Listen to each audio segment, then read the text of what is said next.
Okay, so what I've got here is a transmission W5A580 out of a Durango. I wanted to go over removing this tailpiece on the transmission here. And the reason that you may have to remove this could be, like in my case, that I've got another transmission, a reman. As you can see, that we have to transfer this over. It goes into that seal. Now this transmission goes on several different vehicles. So this is also known as a NAG1. Like I said, it's a WA580, W5A380, or W5A580. And it's going to be on several different Chrysler vehicles: Jeep Commander, Grand Cherokee, Jeep Wrangler, Nitro, Magnum, Charger, Challenger, Chrysler 300, Crossfire, and it's even the same transmission used on the Mercedes and I believe the Jaguar. So it's a common transmission. Okay, so you can see that the nut in there, it's a 12 point or 12 sided, and it's also staked or crimped at two different places there, and that's what makes it kind of difficult. You can see I've been kind of working on it there because you have to get that uncrimped. So you're going to need a 30 millimeter for that nut, and these look like that. So basically, you know, an axle nut socket. We got a hammer. You're going to need a kit, something like this, with all these various punches and tools that you can get in there and try to uncrimp that. Okay, so the other problem that you're going to run into here is that if it's like where I'm at, this particular nut, and I will leave the part number and a link, but it's on back order at the dealership. Don't know when they're going to get it back, so this is not a reusable nut, because once it's crimped and we knock those crimps out, it's going to be damaged and we're not going to be able to reuse it. I would not want to reuse it, so I had to order one. I don't know how long it's going to take me to get it, so this is something that I wish that I would have kind of realized in advance. So that's why I'm sharing this information. If you're going to be getting a replacement transmission like I've got over there, you're going to be having to swap this tailpiece over, and you want to go ahead and get that nut ordered ahead of time. Now I'm going to kind of go through removing this and getting it on the other transmission, but this also gets torqued to 147.5 foot-pounds. I'm going to torque it to like 150. It's going to be close enough for my torque wrench.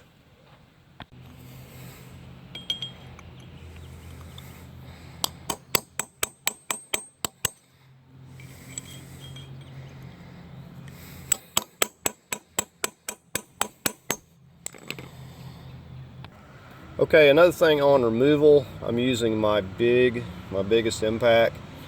Not to say that you couldn't get it with a breaker bar, but the problem that I was having was holding the transmission from moving to be able to get the force.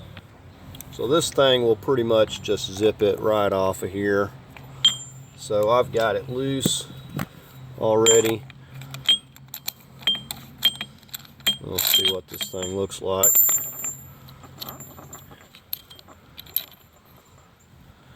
So you can see that the crimped areas just kind of are mangled up and broken now, so we wouldn't be able to use that.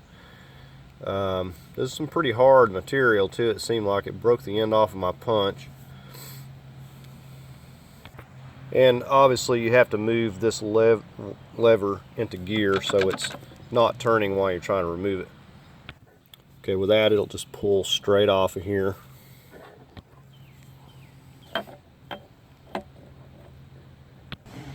So there's the seal that, so it's already new on mine, and then it has its own little seal or something here that kind of rubs on that. So I'm just going to clean kind of this end up a little bit and then clean this out in here and move it to the replacement transmission. Alright, so we're going to get this installed. I've got this cleaned up and just kind of like re-oiled it, don't want it rusting, and wiped it down. What I'm going to be using on this seal here, you could use transmission fluid. I'm going to be using some assembly lube. I'm going to put it all around this.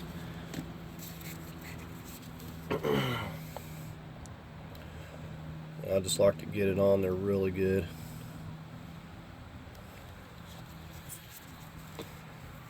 I know it's going to be really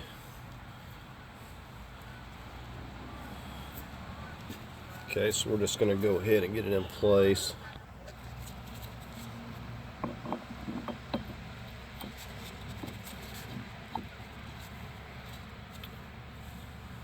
Okay, so here is our 30 millimeter 12-point nut, our new replacement. So we're going to be crimping this, and this is going to probably be the fun part. I'm just using, like I said, this blunt hammer. I'm going to be putting some red Loctite on it as well.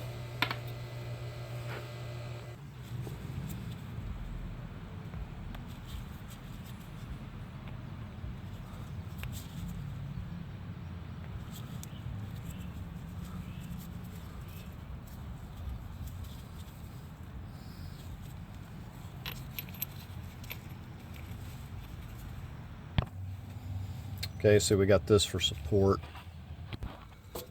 All right, so we're going to see if we can get it to 148 foot-pounds or around 150. It'd be close enough. It's going to take a little doing. Of course, this is in gear.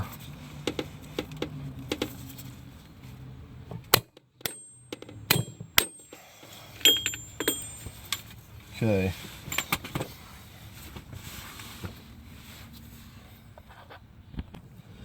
Okay, so this is going to be the tricky part, and for all I know they may have a special tool for doing this, but I'm going to just have to work at it here till I get this crimped at both points here. Okay, one thing I've done is pop this shifter cable back off so I can move this, maybe get into a better position here. Alright, what I've opted for is a much shorter one like this, and hopefully I can get this in place good enough where I'm not destroying it, because it does have to be absolutely crimped on both places. But somebody may have a better idea than what I've got here, but this, you know, how I do the axle nuts, but it's more difficult because you're having to come inside of this.